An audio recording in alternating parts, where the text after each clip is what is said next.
It's a massive day at Sha Tin on Sunday with two Group 1s, the Queen's Silver Jubilee Cup and the City Hong Kong Gold Cup, plus the second leg of the four-year-old series, the Hong Kong Classic Cup.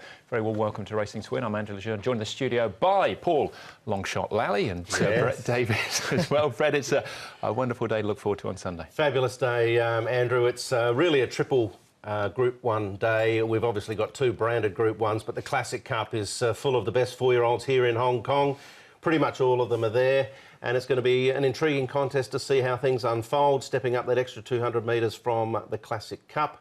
The ratings suggest Dark Dream and Furore probably the two to find out the finish, but we'll have to wait and see. Racing's a funny game sometimes. It certainly is. What have we got jackpot-wise, Paul? We could say it's a magnificent day on Sunday, couldn't exactly. We've got 2.2 million going into the triple trio, so a bit of money there to start off, so that's not too bad. There we've got a host of first starters. Looking forward to some of those. Some of them we've seen before, like King's Trooper, which didn't quite make it out of the gate. So hopefully he's going to do everything right on the day, and everything will go well there.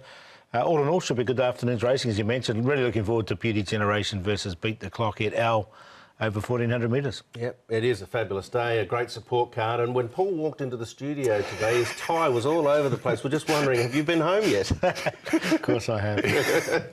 Clean living. Ryan Moore, Hugh Bowman, Tommy Berry, Damien Oliver in town as well. That's right, yeah. Some big names will be flying in overnight, arriving in the morning. And, of course, Hugh Bowman was successful on the Great Mare Winx on Saturday in Sydney. So he'll be sleeping content, I would have thought. I'm sure he will be. All right, big races are races 6, 7 and 9 on the programme. Horses not going round. Key Witness, unfortunately, scratched out of race number 4, replaced by A Wonderful Journey. Matthew Poon will be riding him. And My Darling's out of race number 5, but not replaced. So race 4, number 1, race 5, number 9. 10 race programme, A+3. We're all on the turf for the 10. We kick things off with a Class 4, 2,000 metres for our opening contest. The trip of the Derby, of course. We've got the Classic Cup over the 1,800 metres, comes up at race number 9. Headed by the first, Bring It On, third last start course and distance behind Amazing Agility, who is looking to go back-to-back. He will jump from Barrier 1 with Jack Wong in the centre. Clement Legends won his last 4 starts, only by a head last time. They're beating Garlic Yeah, full of chances. Third behind Red Elise of the 1,800 last time out. Garlic Yeah with a £3 turnaround on Clement Legend.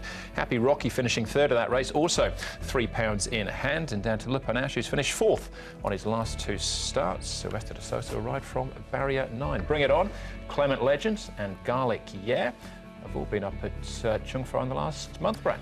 Yeah, a little taste of the 2,000 metre distance early on with race 1.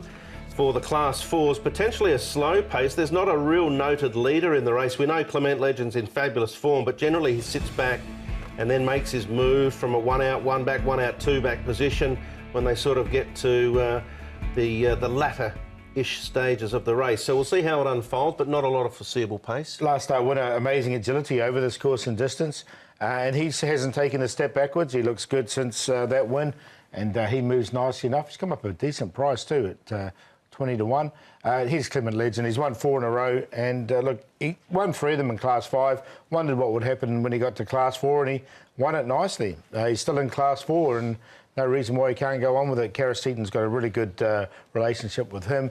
And Swap Windicator, his best run, I thought, was his last start here, and he went really nicely. Now he's stepping up in trip from 16 to 2,000, but the 2,000 looks ideal for him.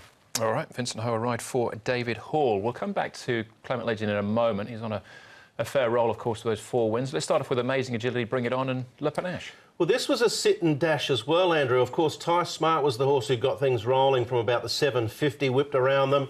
It was a slow tempo until that point. The overall time here was 2:05.8, which is pedestrian-like for any class over the 2,000 metres. And Amazing Agility, and you have my word, both had the better turn of acceleration. So if it's a similar scenario to that, I think with a little claim, as Paul mentioned, he's an over at the moment, Amazing Agility. It's obviously Joe moving aside, you get the bigger price. Yeah, no, he's got the claim on as well, Bring It On, with Victor Wong on, so he's going to come into the race slightly better. I mean, obviously with Jack on the other one as well, then he takes a bit of weight off his back as well. Amazing Agility. All right, Clement Legend's been a bit of a revelation this season. He's won his last 4 starts, has the handicapper. Almost caught up with him, though. Head was the margin, beating Garlic Yeah last time. Yeah, I'm not sure. I think possibly.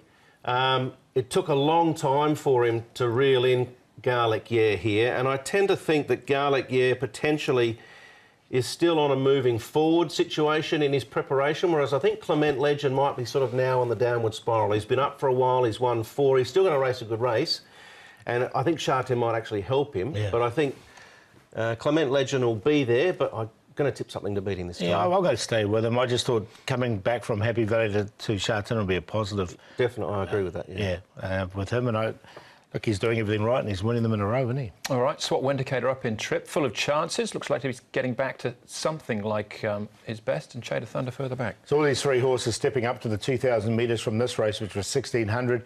Of the 3, Swat Windicator, I thought he went really well. Shade of Thunder, wait till he gets on the dirt.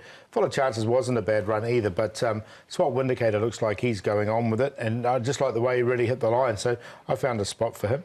Yeah, if this is the best performance from Swat Windicator so far in his 11-start career, it suggests he's heading in the right direction, but he's got to lift it again, stepping up to 2,000. Full of chances has run since. I said he's getting back to form. He finished 3rd last time out, so an improved effort for him. Clement Legend, though, Paul, favourite again at this stage? Yeah, I'm going to stick with him. I don't think the handicap is quite caught up with him, and our horse in great form at the moment. So he's on top to bring it on. I do like the £7 coming off him with Victor Wong aboard, and he shouldn't be too far away. As Brett said, it was a sit sprint last time. Swat Windicator up to the 2,000 metres, and Garlic, yeah, we saw him finish ahead behind Clement Legend last time. He's another one that does like it at Sha Tin. 3, 1, 9 and 7. I'll stick with the 3. Fair enough too. I think Sha Tin is a positive as opposed to the Valley for Clement Legend. I've just gone with Garlic, yeah, to defeat Clement Legend, who could clearly be a worthy recipient of the most improved horse for this season. He's had a fantastic run of things from 24 to 54. Still, we've got a few race meetings to get under the belt yet. Bring it on, and amazing agility. So 7, 3, 1 and 2, but I get the feeling tactics will play their part in the result. Yeah, we've got the 7 and 3 in there. I'm going to give Swat Windicator a chance up in trip. I thought maybe a slightly different angle there, but Clement Legend, possibly the one to beat. That's race number 1.